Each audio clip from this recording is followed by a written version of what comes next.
Olá, eu sou o pastor Larry Hug. E eu sou a pastora Tis Hack. E nós gostaríamos de convidá-los a se juntar a nós semanalmente na Rede Gospel. E a Bíblia diz que a verdade que você conhece, a verdade que você possui, te libertará. Então Tis e eu vamos trazer o Evangelho a vocês através dos olhos de um Jesus judeu, de um apóstolo Paulo judeu, de um Moisés judeu. E quando você entender as raízes judaicas da sua fé, isso libertará um poder divino, uma unção divina e milagres divinos.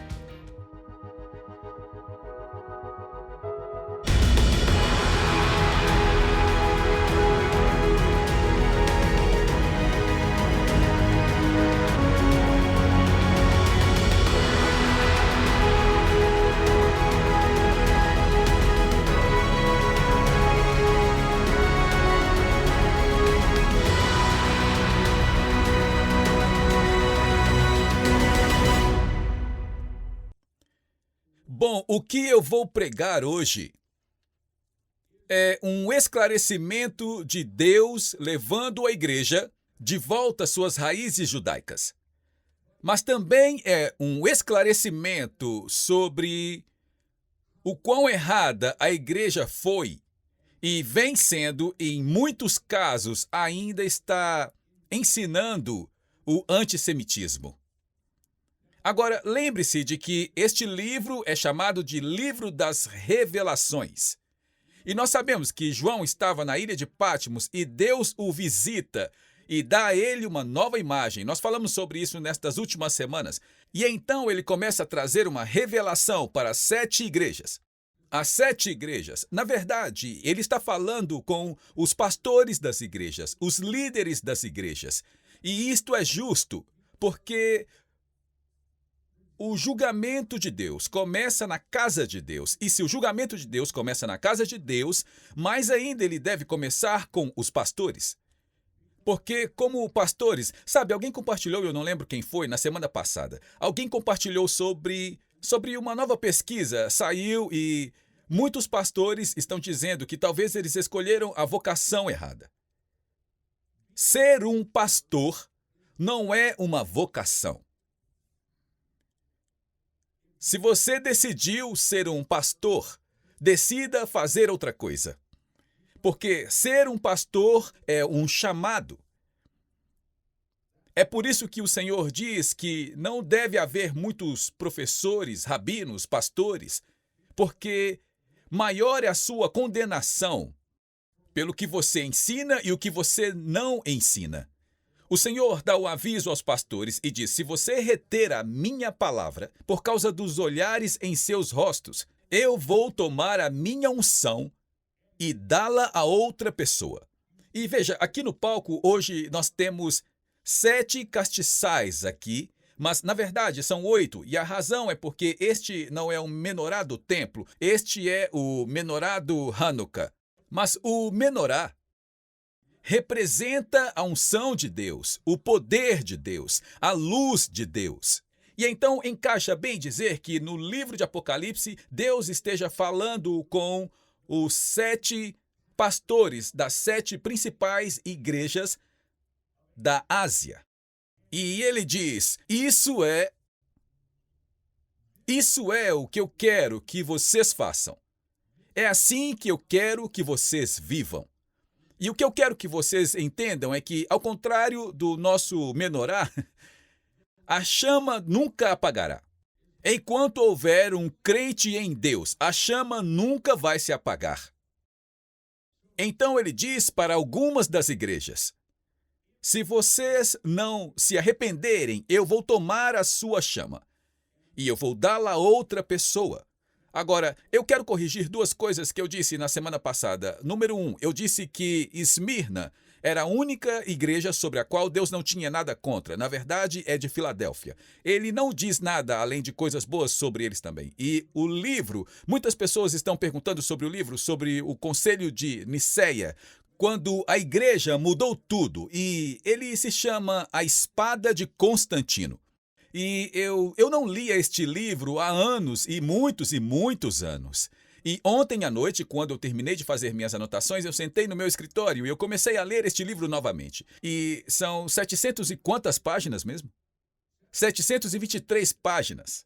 Mas se você realmente quer entender como as coisas mudaram, e eu vou explicar muito disso hoje, este é um livro que vale a pena ler. Bem, vamos ler no livro de Apocalipse, capítulo 2, começando com o versículo 8.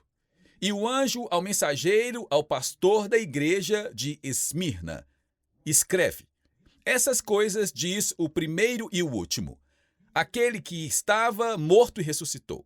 Eu conheço suas obras, sua tribulação, sua pobreza, mas você é rico. E eu conheço a blasfêmia daqueles que dizem que são judeus e não são, mas são da sinagoga de Satanás. E não temas nenhuma dessas coisas que vocês estão prestes a sofrer. De fato, o diabo está prestes a jogar alguns de vocês na prisão, para que vocês possam ser testados, e vocês terão uma tribulação de 10 dias. Sejam fiéis até a morte, e eu lhes darei a coroa da vida. Aqueles que têm ouvidos para ouvir, ouçam o que o Espírito diz às igrejas. E ele vencerá e não será ferido pela segunda morte. Agora, uma das coisas que eu disse por toda a semana que nós temos estudado é que o livro de Apocalipse é um livro profético de encorajamento para a igreja de Cristo. Para aqueles que têm ouvidos para ouvir e olhos para ver. E várias vezes nós olhamos para o livro do Apocalipse e nós pensamos que é tudo sobre desgraça e derrota e não vai ser bom. Se você perder o arrebatamento, quantos sabem que não vai ser bom? E então este é, de fato, um alerta dizendo: aqui está como eu quero que você seja, para que você não perca o arrebatamento. E eu vou explicar isto, e ele termina isso com uma tremenda ilustração disto. Nós olhamos para a igreja de Esmirna. Esmirna era uma das primeiras igrejas, a igreja de Éfeso. Esmirna fica a apenas alguns quilômetros a nordeste de Éfeso, e provavelmente era uma igreja alcançada pela igreja de Éfeso. Éfeso era onde João estava pastoreando, e quando ele saiu da ilha de Patmos, ele terminou sua vida lá. Sua vida terminou lá em Éfeso. E Esmirna era famosa porque ela era uma das cidades mais bonitas e uma das cidades mais ricas de toda a Ásia. Muitas pessoas dizem que foi a cidade mais bonita que o povo grego já construiu. Mas o que a tornou especial, e nós falamos sobre isso na semana passada, a que tornou especial é que ela era a cidade-sede e o principal lugar de adoração do imperador romano César. Então, pelo fato da cidade ser o centro de adoração de César, e por causa de Roma querer distanciar todos os cristãos dos ensinamentos relacionados ao judaísmo e da igreja original, a igreja em Esmirna era terrivelmente perseguida. Eles queriam que eles... Eu vou te dar uma versão bem resumida aqui, mas a questão principal era que Roma queria que eles parassem de celebrar a passagem e que mudasse a celebração da passagem para a Páscoa deles. Porque a Páscoa deles era um feriado pagão.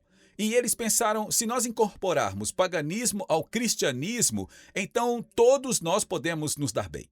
Mas a igreja em Esmirna, como muitas das outras, se recusou a desistir dos ensinamentos de Cristo. E eu li a carta que o chefe de todas as igrejas na Ásia escreveu de volta ao Papa. O Papa disse: eu exijo que vocês abram mão da passagem. Eu exijo que vocês abram mão dessas coisas judaicas e sejam como o resto de nós. Agora, o imperador romano, a igreja romana já havia matado o pastor de Esmirna. Eles o queimaram vivo. Eles ameaçaram jogá-lo para os animais selvagens, eles ameaçaram fervê-lo em óleo se ele não desistisse do judaísmo da Bíblia, da passagem, do Shabat, do Rosh Hashanah, do Yom Kippur. E ainda que eles fossem seguidores de Jesus, eles permaneciam fiéis às mesmas coisas que o próprio Jesus também manteve. Amém? Então, o Papa escreve uma carta ao chefe, ao bispo de todas as igrejas. Ao bispo... E, sabe, deixe-me ler isso para você novamente. Só para que você entenda o quão sério Este foi o começo. Agora, a razão pela qual eu estou tomando tempo para dizer isto, este foi o início dos ensinamentos do antissemitismo na igreja. Este é o nascimento disto. Então, o Papa, o sacerdote de Roma, escreve uma carta e diz: eu exijo que as igrejas da Ásia abandonem a prática de guardar a passagem e comecem a guardar a Páscoa. Então, Polícrates, o bispo de todas as igrejas na Ásia, escreve de volta e fala sobre todos os mártires, todas as pessoas que foram, todos os líderes das igrejas que foram mortos porque eles celebravam exatamente da maneira como a Bíblia diz e como Jesus fez. E ele dá uma lista inteira de mártires. Ele escreve de volta ao Papa.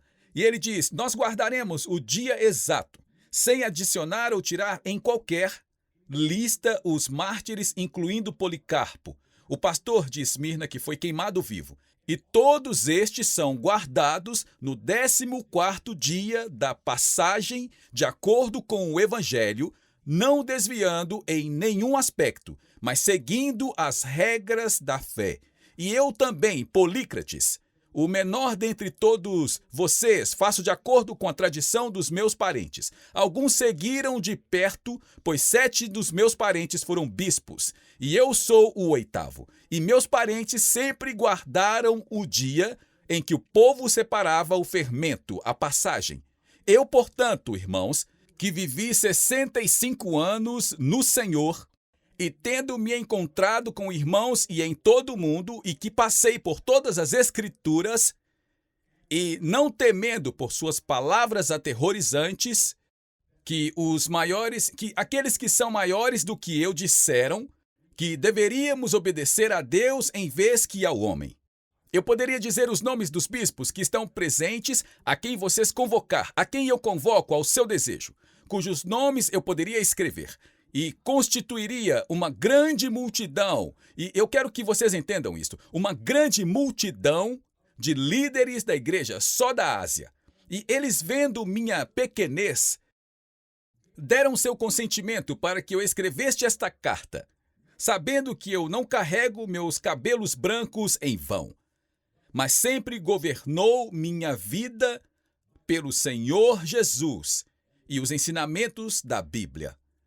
Então aqui ele diz ao novo líder da igreja: nós não vamos fazer o que vocês dizem que devemos fazer, mas nós vamos fazer o que a Bíblia nos diz para fazer e o que o próprio Jesus fez. Nós vamos permanecer fiéis na fé.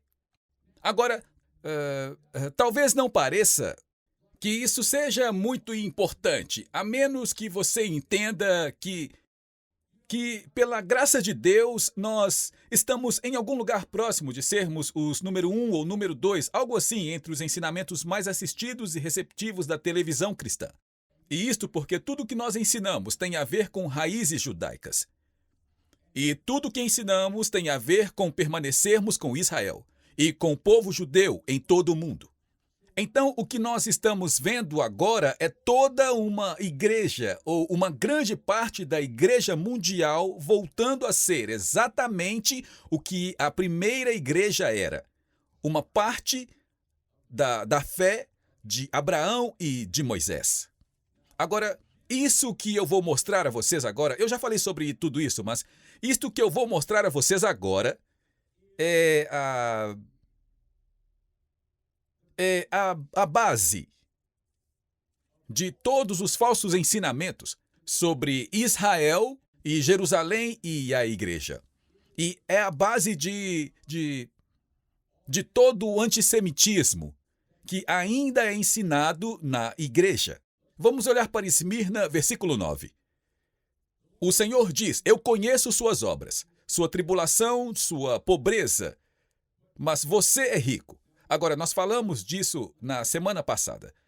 Qual era o produto número 1 de Esmirna? Mirra. Incenso, ouro e mirra, ok? Então, isso é o que fazia essa cidade ser, de fato, muito rica. Mas, no caso dos seguidores de Jesus, o Senhor disse: eu sei o quão pobres vocês são. E literalmente isso significa, a palavra que usaram aqui significa destituídos. Então isto não é algo leve, isto não era alguma pequena perseguição acontecendo com eles. Aquelas pessoas foram destituídas porque elas se recusaram a abrir mão de suas raízes judaicas. Tudo bem? Vamos ver esta próxima parte aqui onde eu quero chegar hoje. Eu conheço a sua tribulação, a sua pobreza, mas você é rico. Agora veja esse próximo versículo. Eu conheço a blasfêmia daqueles que dizem que são judeus e não são, mas são uma sinagoga de Satanás. Agora, eu pesquisei isso em tudo o que pude encontrar na internet. E 99,99,9 dos ensinamentos da igreja sobre isso falam porque os judeus mataram Jesus. Eles são da sinagoga de Satanás. Eu li ensinamentos que diziam que os judeus em Esmirna odiavam tanto aqueles cristãos que eles faziam parte do plano de Roma para matar a todos.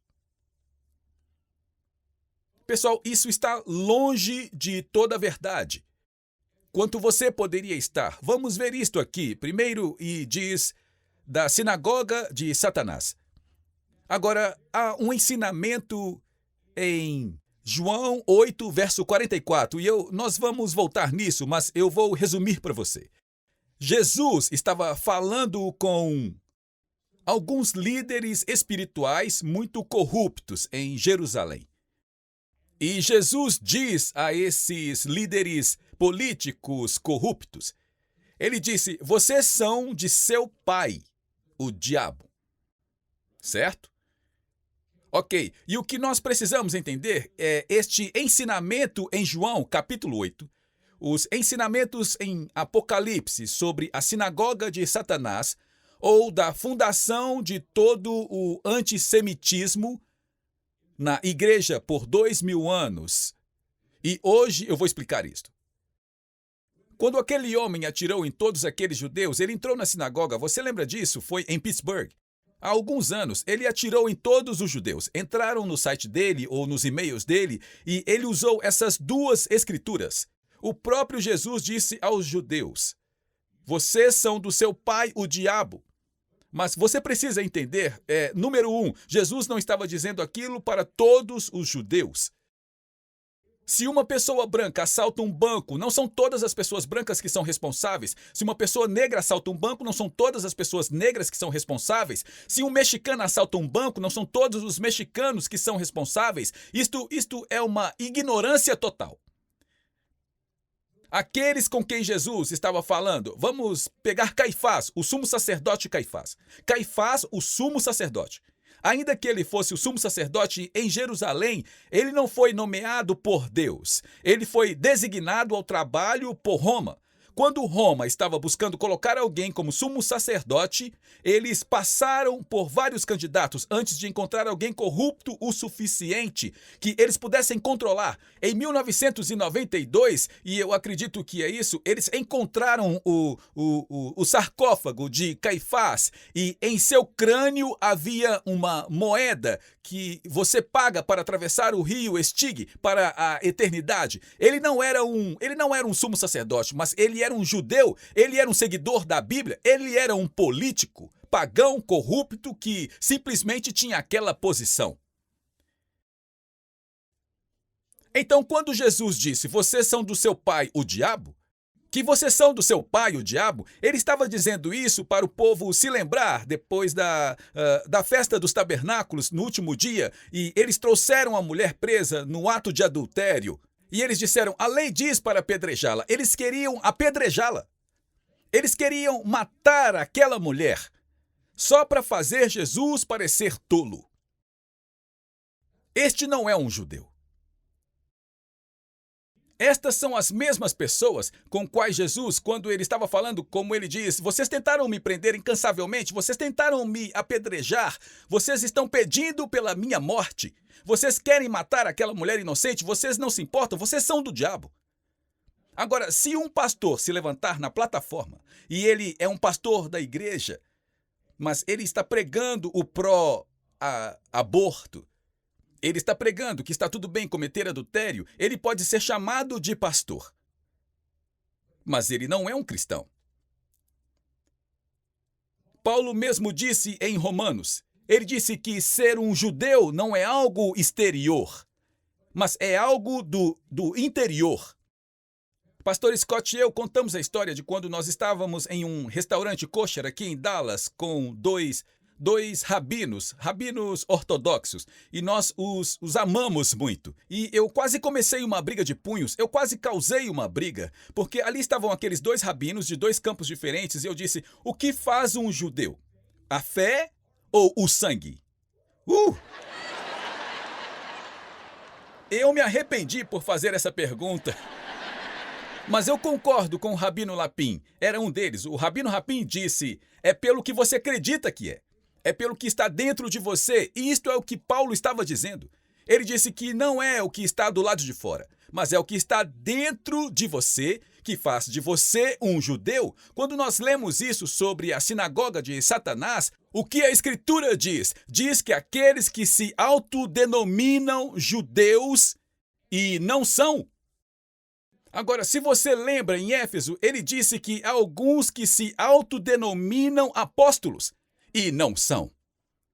Então, aqueles que se autodenominam judeus e não são, eles poderiam ter suas próprias sinagogas, eles poderiam ser aqueles que abriram mão do ensinamento da Bíblia e abraçaram, e ainda aqueles que estivessem em uma sinagoga, ou se eles chamavam aquilo de sinagoga, abraçaram os ensinamentos de Roma.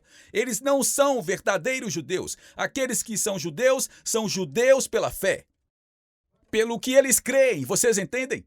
Assim, quando esta escritura é usada para dizer que nós somos o novo Israel, nós o substituímos, eles são a sinagoga de Satanás, ele não está falando sobre os judeus que seguem a lei e que seguem a Torá e seguem os ensinamentos de Deus e amam a Deus e amam ao próximo. Ele está falando sobre aqueles que podem ser chamados de judeus, mas eles não são. E, de fato, o que eles estão ensinando é do diabo. Isto faz sentido para você?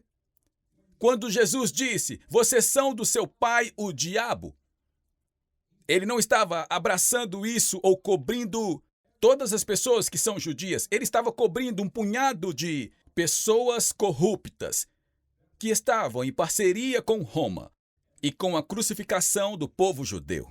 Deixe-me ler algo para você aqui. Eu disse isto outro dia, que esta foi uma leitura difícil e não é muito fácil de ler, mas realmente vale a pena entender o milagre que Deus está fazendo ao nos devolver a todas as nossas raízes judaicas. Ouça isso.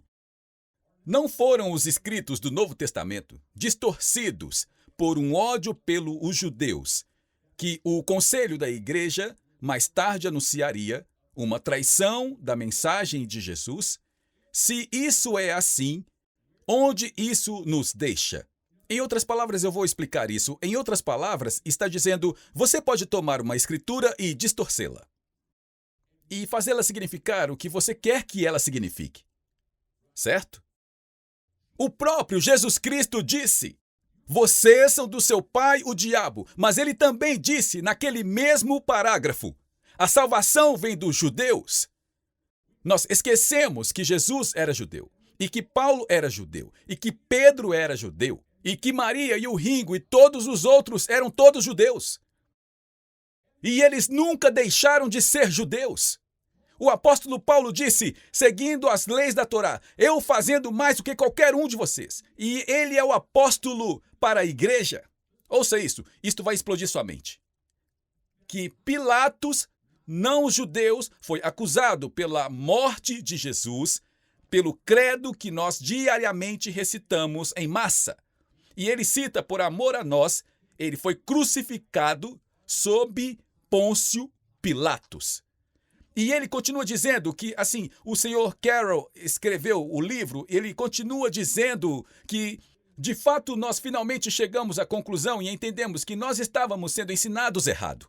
Então ele disse, eu perguntei ao professor. Eu disse, eu tenho distorcido o evangelho a fim de fazê-lo significar algo que ele não é sobre os judeus. E falsifiquei a história. E ele disse, o professor não conseguia nos dar uma resposta. Agora, uma vez que você entendendo que esta escritura aqui, da sinagoga de Satanás, é tão vitalmente importante que nós entendamos que ele não está falando sobre os judeus que estão seguindo a Torá. Ele não está falando sobre os judeus que estão amando a Deus. Ele está falando sobre as pessoas que se autodenominam judeus. Mas eles não são. Amém? Quantos aqui já conheceram alguém? Isso é terrível.